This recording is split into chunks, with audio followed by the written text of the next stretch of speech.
Welcome back. Telugu Desam party TRS పొత్తు కుదరడంతో TDP శ్రేణుల్లో ఆనందం వెల్లివిరుస్తోంది. ఎలాగైనా అధికారంలోకి వస్తామన్న ధీమా వ్యక్తమవుతోంది. టీఆర్ఎస్ వామపక్షాలు తమతో కలిశాయి కాబట్టి తెలంగాణలో కాంగ్రెస్ను సింగిల్ డిజిట్కు పరిమితం చేయాలని పార్టీ నాయకత్వం పట్టుదలగా ఉంది.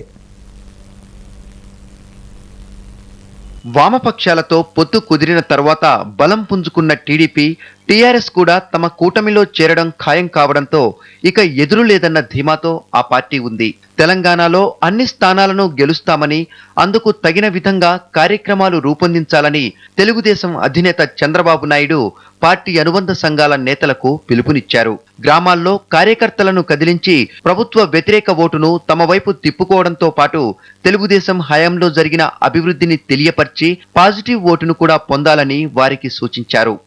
ఇక పొత్తుల్లో సీట్లు కోల్పోయే నాయకులను ఏదో రకంగా బుజ్జగించాలని, పార్టీ అధికారంలోకి వస్తే పదవులు ఇస్తామని చెప్పి ఒప్పించాలని చూస్తున్నారు. కౌన్సిల్ని కూడా కొనసాగించి ఎమ్మెల్యే సీటు రాని వారిని ఎమ్మెల్సీలుగా పంపిస్తామని బాబు హామీ ఇచ్చారు. కార్యకర్తలు దీనిపై సంతృప్తిగానే ఉన్నారు. టీఆర్ఎస్ కలిసి రావడంతో పార్టీ కార్యకర్తల్లో నూతనోత్సాహం కనిపిస్తోంది. ఇది మంచి పరిణామమని వారు అంటున్నారు. మహబూబ్ నగర్ లాంటి జిల్లాలో టీఆర్ఎస్ ప్రభావం పెద్దగా లేకపోయినా అక్కడ కూడా లాభం చేకూరుతుందంటున్నారు. కాంగ్రెస్ పార్టీని భూస్థాపితం చేసేందుకు ఈ పొత్తు ఎంతో ఉపకరిస్తుందని టీడీపీ మైనార్టీ విభాగం చైర్మన్ యూసుఫ్ అలీ అన్నారు. తెలంగాణ రాష్ట్ర సమితితో పొత్తు తెలంగాణలో ఒక ప్రభంజనాన్ని సృష్టిస్తుందని, కాంగ్రెస్ పార్టీకి ఒక్క సీటు కూడా రాదని చంద్రబాబు కూడా పార్టీ శ్రేణులను ఉత్తేజపరుస్తున్నారు.